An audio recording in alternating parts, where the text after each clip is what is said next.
Hello, world. I have Ezekiel with us today. We're going to talk about achieving a culture of self-actualization. This is a topic that I haven't gotten excited about a topic in a while.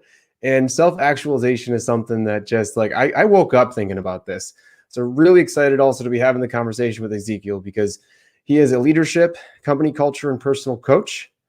But he has a background. This is really unique. I don't know how many coaches you know that have been a CTO, a COO, wait, there's more, and a CHO.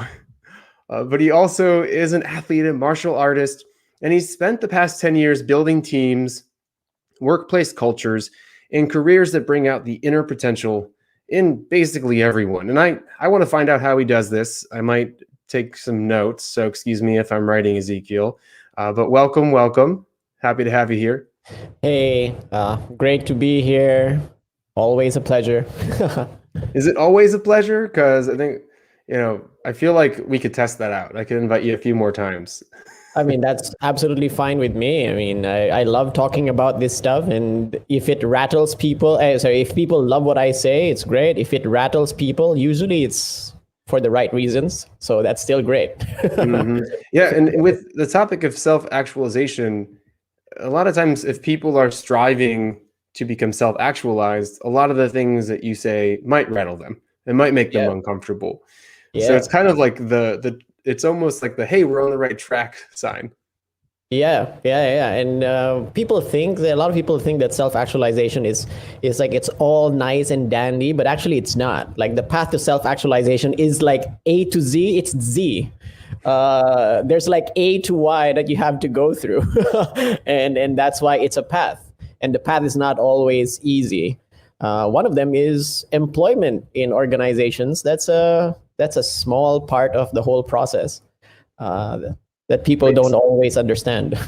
So employment can help you on the path of self-actualization. How is that? Yeah, because if we look at what happens to people when they're young, like first 7 years, you're trying to figure out what right and wrong is unconsciously. 7 to 14, you're trying to push the boundaries of that. 14 to 21, you're trying to understand, like, okay, what would it be like for me to take responsibility of myself in the world? And then 21 onwards, usually that's the time where, like, yeah, I feel good about myself. I feel like I can live in the world. And now it's time to learn the skills to thrive. And that's where apprenticeship starts. And one big form of apprenticeship is employment, because you're literally putting yourself inside somebody else's domain, and you follow their rules and you learn from them. It's like a wizard having an apprentice. Like, I might not necessarily like you as my teacher, but I'm going to learn the stuff from you. And then obviously, eventually you have to learn to take what works and what doesn't work. And then you eventually move on and do something that makes more sense to you. So employment is what the world currently sees as the mainstream form of young adult apprenticeship. You have to do some form of that. Otherwise, it's very difficult for you to go into a state where, okay, I can go on my own way now and I have the skills that I need to do it. So that's why I'm saying that being inside organizations or working for somebody or whatever is in some way and some form of essential part of the process of getting to self-actualization. I wouldn't say it's the only path, but it is the path that a lot of people in the world will have to go through at some point. Yeah.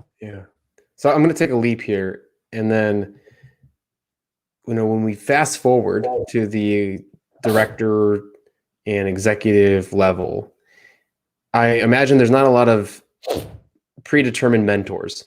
It's not like when you start a job, you have a boss and you have to learn a bunch of stuff. Now you're in this higher level of authority. You're in this position where you're supposed to know everything, but you haven't spent time learning about yourself, or actually you haven't reached self-actualization. Yeah.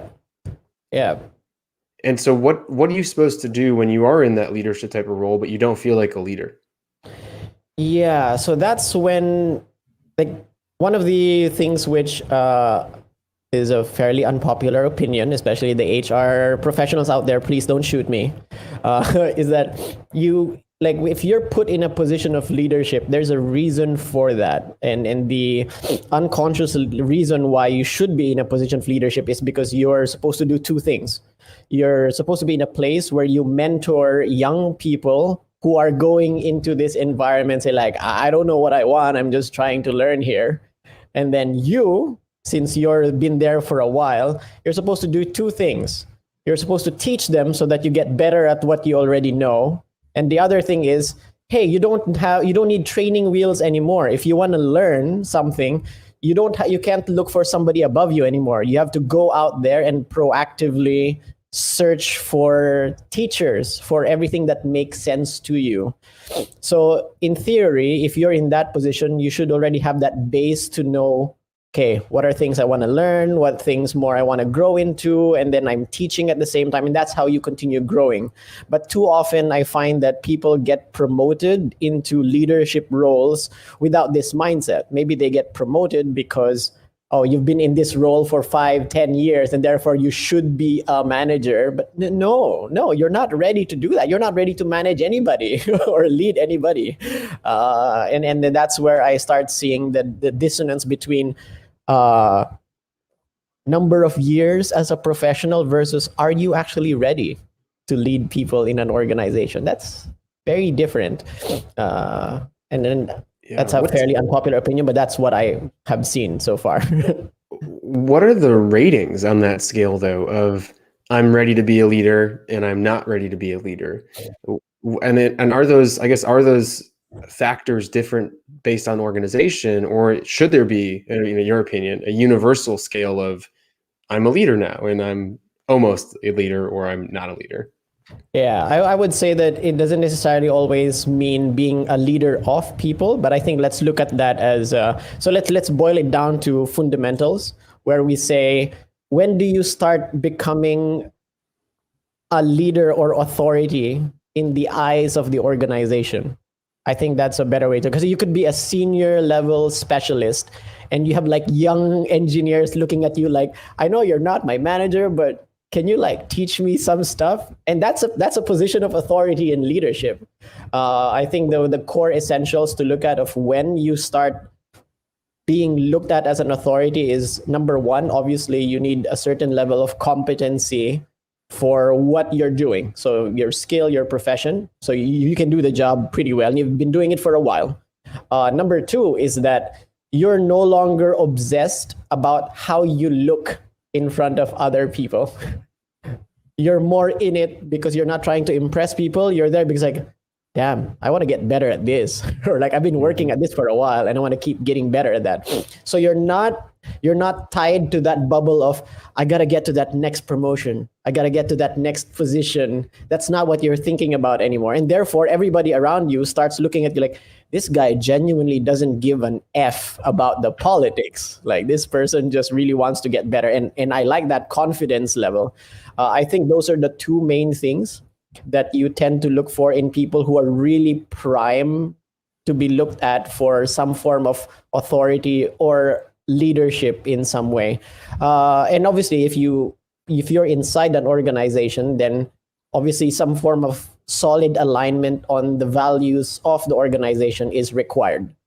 So those three things are what I would look at in somebody who's like, okay, you're prime ready for big ass promotions or authority in a person. What I'm hearing with like value alignment and the fact that a person isn't worried about growing anymore, so there's a lack of doubt, there's a lot of confidence.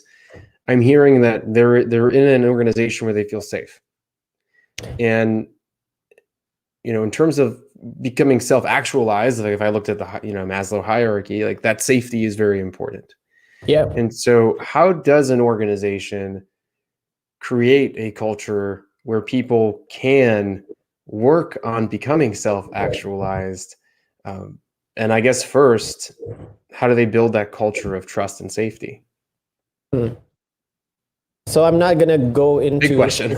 Yeah, exactly. All the world's problems right now, Ezekiel. Yeah, definitely. And the main reason why this question keeps popping up anyway is because companies and organizations are caught on the back foot.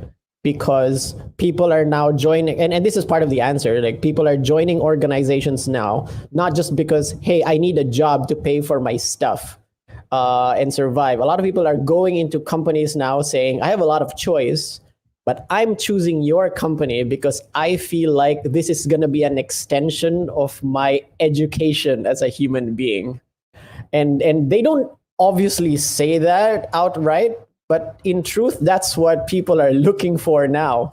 So if the moment companies start realizing that, hey, we're not here to give jobs to people anymore, we're an extension of their education in as human beings, that's when you start really shifting how you operate as a company. You stop treating people like numbers on a spreadsheet. You stop looking at people like cogs in a machine. And I think that is the real fundamental shift there, when companies start seeing it that way.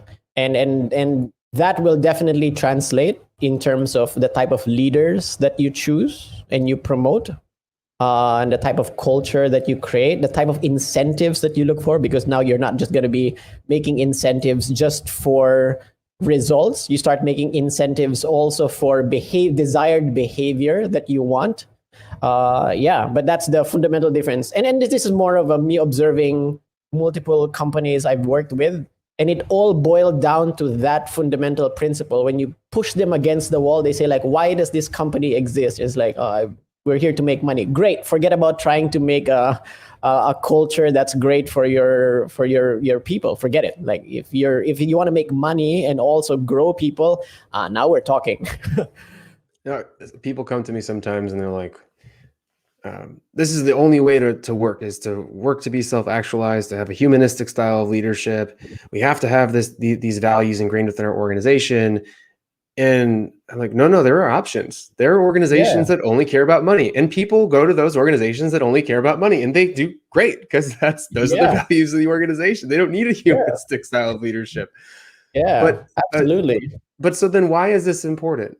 Why? And and when I say why is this, I really do mean an organization that focuses on helping their employees grow, helping their employees reach self-actualization, helping their leaders reach that. Wow. I mean, if you asked me 5 years ago, I would have a very different answer. Wait, what was the answer 5 years ago? If you would ask me 5 years ago, I would have said that, you know what, companies, like, it's important to do this for a variety of reasons, because number one, you would say that the only way to have a sustainable organizational culture and get people into your team that care about the company as much as you do is to do it this way, because now you're giving them something beyond just a salary. But now I wouldn't necessarily say that. I think I've gotten now to the point where I would say that I think that culture is a strategy, and it's not culture for culture's sake. And as you just pointed the finger on it, like, there are companies out there that are created specifically because, hey, we're here to make a profit, and then the company's going to sell in like 5 years' time. And then you have to tailor what type of culture you want based on the objectives of the organization. You cannot impose a humanistic culture on a company that's fundamentally built on the idea that, no, this was never the point of it. And I find that I clash heads a lot with professionals who are so in love with the idea of creating, like, vibrant, humanistic, long-term cultures. When you say, no, what if the founder doesn't want to do that, and the founder owns 100% of the company? You don't do that. Like, that doesn't make any sense.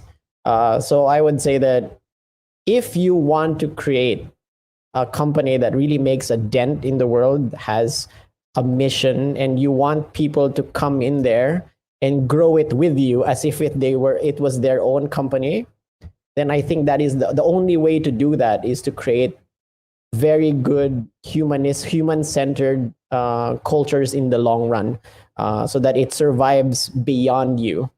But it's a strategy. It's not an end-all be-all. And I also want to call out, like, the benefits of that strategy. I remember there was a study in hospitality on bartenders and hospitality workers, and there was a lot of theft that was going on and a lot of turnover. And so this one bar decided to give equity to their employees, to treat them a little bit more like owners and have them feel like owners. And the theft, like the theft completely stopped, Yeah. and the turnover stopped. And so when we think about these cultures where we are treating people like people, and we are creating this environment that's focused on the individual human being, there's so many added benefits to that can help the longevity of the company. Like you said, if they're just looking to turn quick, then I get not focusing on that. But then if you're not giving them meaning or other reasons to care about you, then the only way to get them to care about you is probably more money. And I feel like there's probably a cap on that. I don't know what your thoughts are there. Yeah, there's definitely a cap on that. I mean, there's that study that at least in Western developed world, if you make more than I think $70,000 to $80,000 a year, the margin for increased happiness beyond that is actually very marginal at that point. And then you're going to have to offer them something else. I think it's really a question now of what type of people do you want to attract in your organization. If you want people who really want to take ownership, innovate, treat it like their own company, and take the vision forward further than you could possibly think of, then you want people who are really vested in it. And the way you vest people is you make them feel like this is my home. And at the same time, I feel like this is my own company in the first place, and this company takes care of me. And then you create that sense of loyalty that can go fanatical at some point, but like that's a growth process for everybody. But for most part, it tends to be a net positive thing for the company in general to be able to do that. So I hear this, I love this. I also know we're battling something that's been ingrained in employees for a while. And I can go to someone and say, your company cares about you. You just need to give them the reasons that they need to care about you. Like, you tell them what you want. And there's this pushback a lot of times of, I can't do that. I can't have boundaries. I can't live how I want to live within work. And so now we have organizations that are saying, I'm serving my employees. I have free lunches, or, I give unlimited PTO. And then the employees are saying, I can't take a second helping, or I can't take a day off because they're afraid of their jobs. And so where's that disconnect going? How do we empower the individual also, as well as, outside of the organization?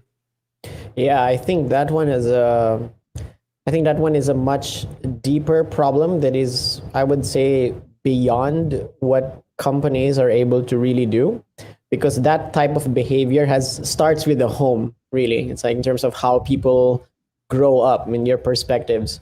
I mean, if you're growing up in Western world right now, everybody has this sense of, I kind of have the right to get everything right now, right now as it is. And if I don't get it right now, then I feel like my rights are violated. And then that's really a product of the environment that you're brought up in. So a lot of the things that I find become a big barrier is, how do you change that mindset in people? Instead of feeling that, I have to actually work for things that I believe are mine. I have to protect my own boundaries if I want something, and state what I desire. And that requires strength of character.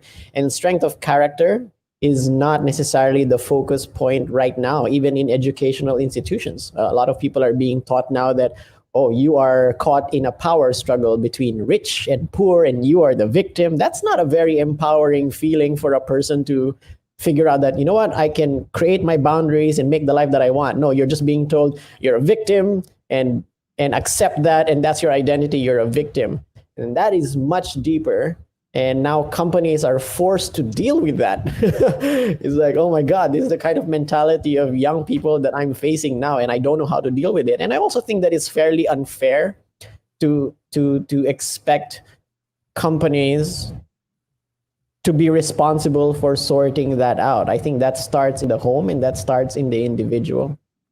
But that's tough, though. It's really, really tough. It's a conundrum that developed societies are facing now. You don't necessarily see that in Asian realities, though. I'd tell you that. Very different kind of problems.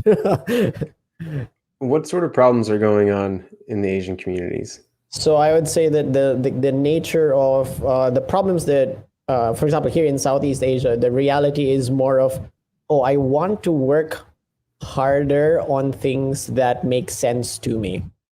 So they're not against the idea of working hard. They're more wondering, where can I direct this energy? Whereas the more I talk to about, so they're not expecting anything to be easy. Whereas if I talk more to, say, I don't know, US, European clients that I worked with, it almost seems as if they're already expecting for things to be, it should be easy for me. I was like, you're freaking 22. You don't really know anything. Well, I'll share with you, one of my greatest mistakes in my career was thinking that my organization was supposed to give me meaning, and it was supposed to basically, be everything that I needed it to be without me actually making it the things that I needed it to be. Oh my God, that's scary. Ah. But I think it's a story. It's a story that we all say, our work should be purposeful, it should be fulfilling, and we should find it instead of create it, which is a very different mentality. And very, very different. By the way, I noticed that that's the transition shift I see between young adults and middle level adults in a career standpoint, is that young adults usually come into workplaces feeling like, oh, I'm looking for a company that will take care of me and it's going to be everything that I could possibly want. Hashtag also known as being hyper romantic about a potential partner. And you're never really going to, they're like fantasizing about the perfect partner, whatever. And then they get burnt by it, and then eventually they start maturing to seeing, does this company fit enough of what I require?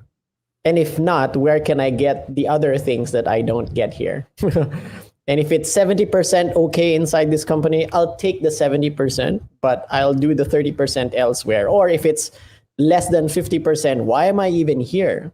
Then suddenly they're in control of the decisions of making, like, should I even be in this career or this company? And suddenly they're in control of their lives. I think that is the pivotal point between when I start looking at somebody and saying, are you a junior in this organization, or are you already like a middle level person thinking? That's what I tend to look for. That's career empowerment, though, and that's not very common. If it was common, I would be out of business. If people it's almost like the majority of people I see in the workplace are just staying in bad relationships. Yeah. And or feel that they're not good enough to be somewhere where they're not abused. And I say abused, I just mean by like they're saying yes to meetings, or super late, or doing work that they don't that is would surpass their boundaries, etc., and things like that.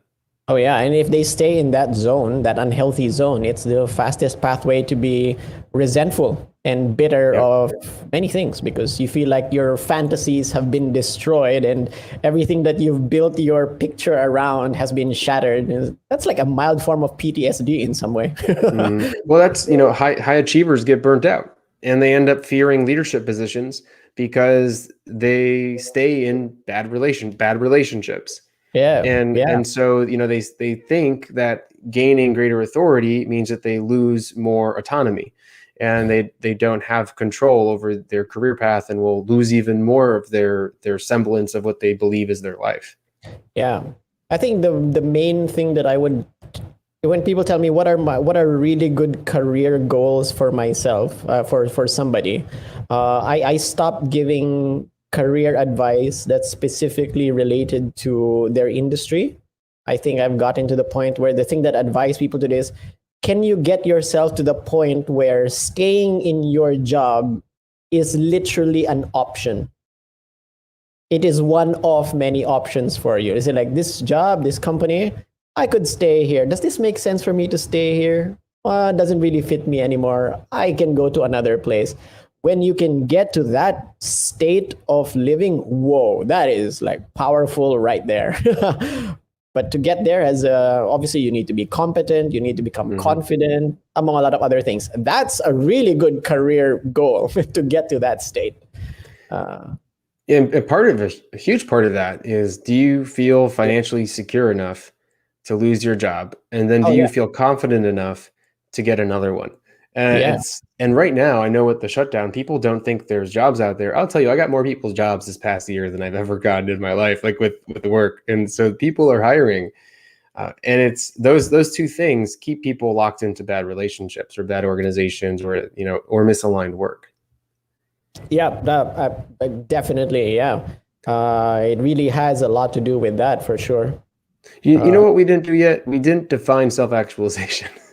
Oh yeah. Okay. Do me a favor, because we're almost at the end of our time. Please define for me what self-actualization is. I think the way I would describe it now is the state of being of a person wherein you are no longer concerned about taking care of your insecurities and your survival. So the only thing that's on your mind and focus now is how can I make the most out of my life? And you're now optimizing everything to get to your deathbed and say, I lived a great life. I think I got that's, chills. I just yeah, got chills when you said that, by the way. yeah, I think I don't like the psychological definition of it anymore. I think it's way too technical.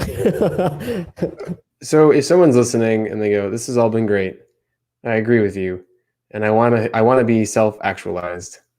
What is at least one thing they could do after they listen to this, that they might get a little bit closer?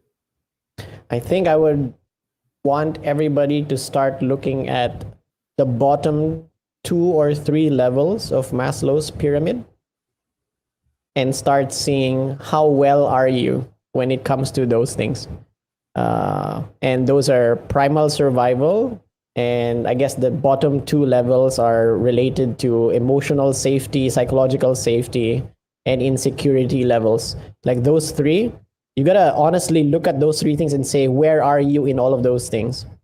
And if you're not doing well in any of those things, now's the right time to start thinking, okay, maybe I should stop running away from dealing with these and actually deal with them now. Otherwise, I have no chance of living a fulfilling life.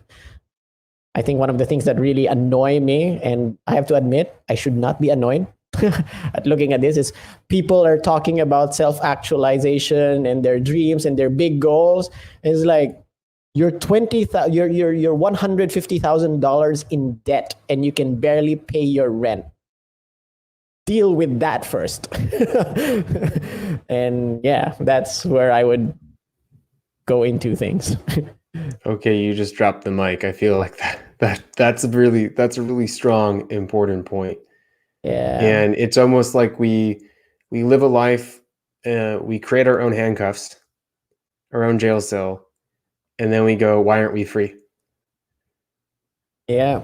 That's it. And then you can't get it right now. I'm talking to people who are in their 40s, 50s, and they're only starting to get to the place where they can start working on self-actualization. Why? Because they spent 20 years of their adult life freeing themselves from debt, freeing themselves from their insecurities, freeing themselves from parental trauma. All of those things are stopping them from being self-actualized because they're dominated by those problems.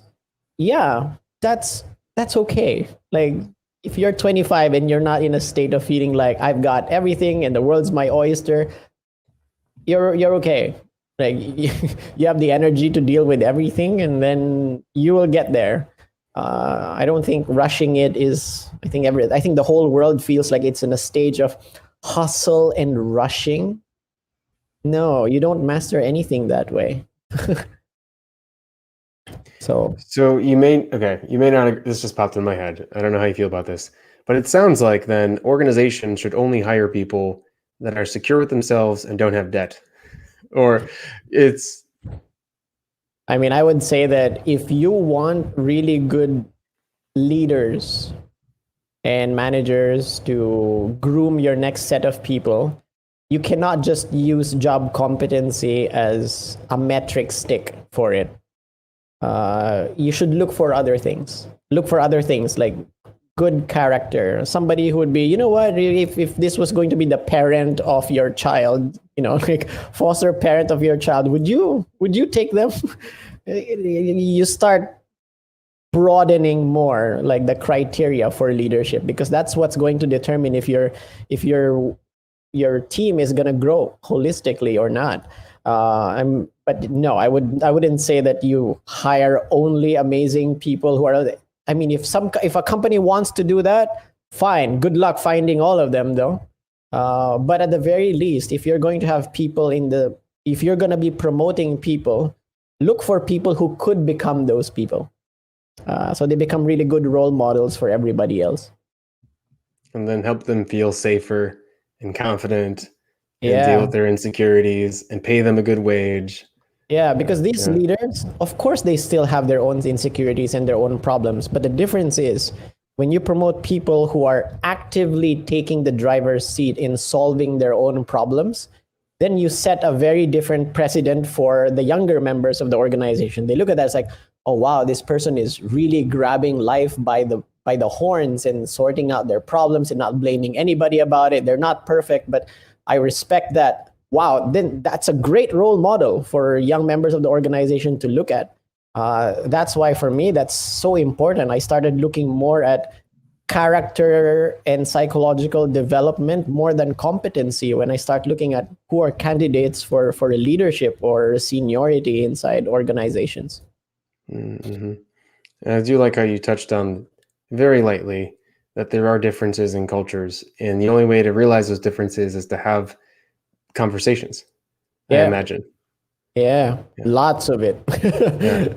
And we didn't even get into your background as CHO,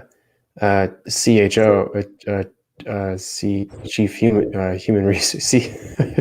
You know what I mean, Chief Human Resources Officer. But you implemented some really incredible procedures to help define really who someone was. And can you lightly touch on maybe an organizational strategy and how to curate employees, curate self-actualization for employees? And very briefly, and then I'll let you go, I promise. But this came up for me. I don't really have anything after this. I blocked like an hour or 1 hour and a half just in case for you. So I would say that wow, there's so many, but I have a favorite. The favorite that I did was that was done inside my organization was the idea that as soon as a new person comes into the company, like the company actually pushes the new members to go through a life visioning audit exercise. Because that allows them to see like, okay, where are you actually aspiring to go? And does that make sense for you? And where are you in other parts of your life? So it's like you're giving a person within the first 2-3 weeks, here's awareness on your life right now. Okay, evaluate very clearly. Does this career make sense to you? Does it fit? Do you need to be doing something else? And it gives like the HR team and the managers literal information to say like, oh, wow, what am I expecting from this new person right away? Do they expect high promotion rates? Should I be expecting a career transfer? Because, oh my God, they're actually in the wrong career path, but that means 6 to 9 months, I'm expecting a shift. Or if you see that, man, somebody's dealing with something really deep personal that they're carrying around, can I ask the HR team to find some form of professional help to help my team member early on? Because you don't want that stuff creeping up on your team member when they're already like on the ground running. You want to deal with it as soon as possible. So that's the one that I was really, really happy about. And they're still doing it to this day, which I'm really happy about. That's amazing. But part of me then goes, but how do you trust HR? And you just started an organization. Don't you want to, how can you be so open? And so how do you create those expectations at the start? Yeah, I think that one is a lot to do with the kind of language you talk about in your company profile, in your careers page. Mind Valley had this page which is called like the manifesto, where we talk about what our beliefs are about work. So you literally talk about things such as like, you're not just here to grow professionally, we're here to care about, we care also about your personal development, whatever.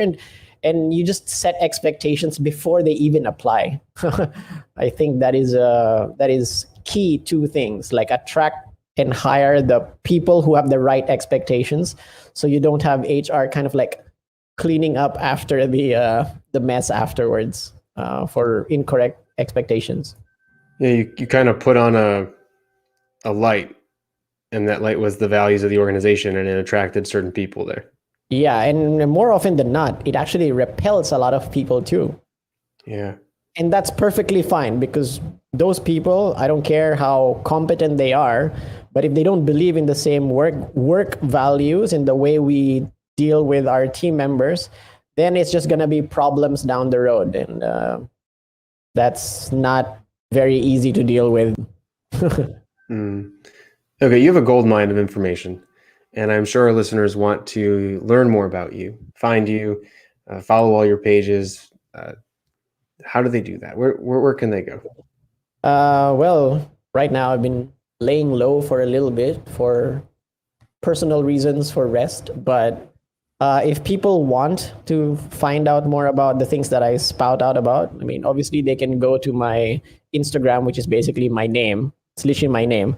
I don't necessarily reply to that because I don't necessarily like social media, but I post a lot of things there regularly in terms of nuggets of what I want people to think about, assuming that they're like in this younger stage in an organization, to build up that sense of awareness. That's that. And if they want to speak to me or anything else, my website is there. Like, I tend to be fairly available for consultation or anything like that if time allows. But those are the two main areas to find me right now. And I'll say, if you're an avid racer or into martial arts, you probably can find him at his dojo. Yeah, potentially. Brazilian Jiu-Jitsu, and I love motorcycles on a track. That's what I do. It's that sense of feeling of flying and being in the face of your own mortality. That's like one little mistake and I could fly off, and it keeps you humble to say that I'm just a sack of potatoes here. Wow. Wow. Well, thank you again, Ezekiel. This has been so much fun because, I mean, this, it aligns with a lot of my passions. So thanks for sharing your wisdom today. Yeah, absolutely. And thanks for having me on, and pleasure to share what I have learned. It might not necessarily be right for everybody, but it is what I have seen so far. And I like how you also prefaced it with, it's not right or wrong. It's just like, what are you working towards, and what sort of life do you want to live? Yeah, I would definitely not give this advice to say, countries that are in much, much more desperate situations where people are more in survival mode. Then don't even talk about self-actualization. That's not your problem. Survival is your problem. Don't listen to me for stuff like that. Yeah. Well, thank you again. We'll chat again soon. Alrighty. Thanks for having me.